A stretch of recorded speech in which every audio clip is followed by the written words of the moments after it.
మీ బంగారం తాకట్టులో ఉందా? విడిపించలేకపోతున్నారా? అయితే ఆచారి గోల్డ్ కంపెనీని సంప్రదించండి. నమస్తే, విటివి పొలిటికల్ ఛానల్కు స్వాగతం. మొన్న కర్నూలు, ఈరోజు రంగారెడ్డి జిల్లా, ఇలా ప్రమాదాలు జరుగుతూనే పోతున్నాయి. అసలు ఇందులో ఎవరిది తప్పు ఉంది? దీని గురించి మనతో చర్చించడానికి ప్రముఖ రాజకీయ విశ్లేషకులు అలాగే సీనియర్ జర్నలిస్ట్ అయినటువంటి భరద్వాజ్ గారు మనతో పాటు ఉన్నారు. ఆయన అడుగుదాం.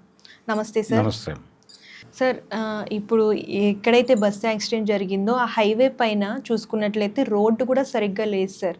దీన్ని ఎవరి మీద చర్యలు తీసుకోవాలి? అసలు ఈ రోడ్డు సరిగ్గా లేదు, ఈ ర్యాష్ డ్రైవింగ్, టిప్పర్ లారీ, ఇట్లా దీనివల్లే కదా ఈ దుర్మరణాలు జరుగుతున్నాయి. అసలు అంటే హైవేలకు సంబంధించి సెంట్రల్ గవర్నమెంట్ బాధ్యత ఉంది. అంటే హైవేస్ అథారిటీ నుంచి వాళ్ళు ఎవరికి కాంట్రాక్ట్ ఇచ్చారు, ఆ జరుగుతున్నటువంటి రిపేర్ల ప్రోగ్రామ్ ఏమిటి, దాన్ని మానిటర్ చేస్తున్న వాళ్ళు ఎవరు, వీళ్ళందరినీ కూడా ఇందులోకి తీసుకొచ్చి ఆ కేసుల్లో ఇన్వాల్వ్ చేయాల్సి ఉంటుంది. అంటే అక్యూజ్డ్ నెంబర్ 1, 2 అలా నెంబర్లు వేసుకుంటూ వెళ్ళే క్రమంలో వీళ్ళని కూడా అక్యూజ్డ్ లిస్ట్లో చేరిస్తే జవాబుదారీతనం వస్తుంది. ఆ జవాబుదారీతనం కావాలి. అలాగే ఎక్స్గ్రేషియోలు ప్రకటిస్తున్నారు. ఇప్పుడు అది హైవే మీద జరిగింది కాబట్టి సెంట్రల్ గవర్నమెంట్ కూడా రియాక్ట్ అయింది. రియాక్ట్ అయ్యి 2 లక్షలు ఇస్తాం మృతులకి అని చెప్పారు. అలా కర్నూలు ఇన్సిడెంట్లో కూడా చెప్పారు. ఇలా ఎక్స్గ్రేషియోలు ప్రకటించేస్తే ఆ డబ్బులు ఏదో తీసేసుకుని వాళ్ళు కామ్గా ఉంటారు అని అనుకుంటున్నారు. కానీ ఇలా డబ్బులు తీసేసుకుంటుంటే అది ఇంకో పద్ధతిలో వాళ్ళు కాంపన్సేట్ చేసుకుంటారు. అది కాదు విషయం. అది నిజంగా ప్రజల పట్ల చిత్తశుద్ధి ఉంటే ప్రభుత్వాలకి ఎక్స్గ్రేషియోలు ఇవ్వటంతో పాటు ఇచ్చి తీరాల్సిన అవసరం ఉంది. ఖచ్చితంగా ఇవ్వాలి. అది 2 లక్షలు అనేది సరిపోతుందని కూడా నేను అనటం లేదు. ఎందుకంటే ఆ ఫ్యామిలీలో ఎర్నింగ్ మెంబర్ అయ్యుండి చనిపోతే ఈ 2 లక్షలు వాళ్ళకి 3 నెలల్లో ఖర్చు అయిపోతాయి. ఆ తర్వాత భవిష్యత్తు ఏమిటి? ఆ కుటుంబానికి ఏదో ఒక ఆసరా కల్పించాలి కదా మీరు.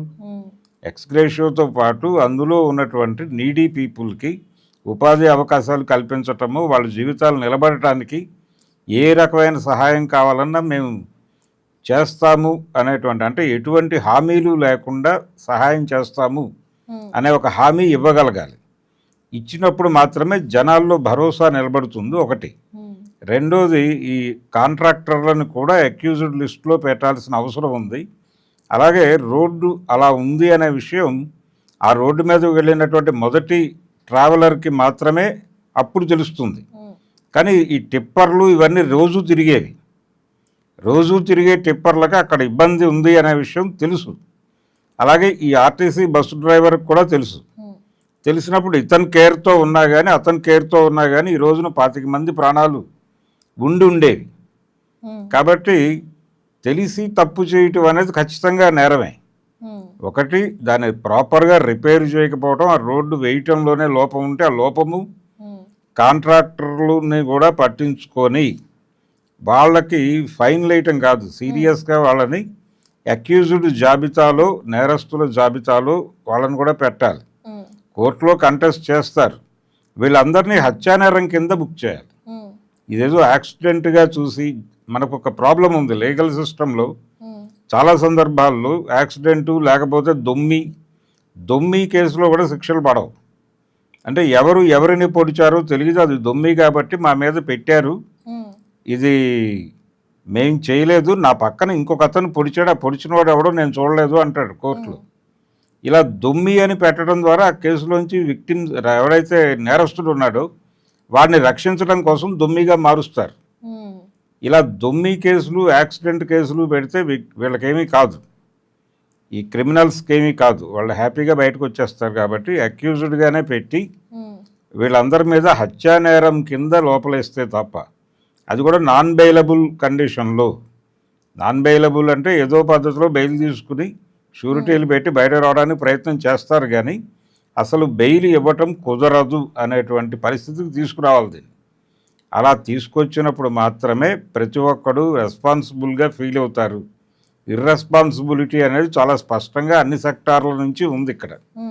కాబట్టి ఇంత ఇర్రెస్పాన్సిబిలిటీని కంట్రోల్ చేయాలంటే సీరియస్ చర్యలు తీసుకోవాలి.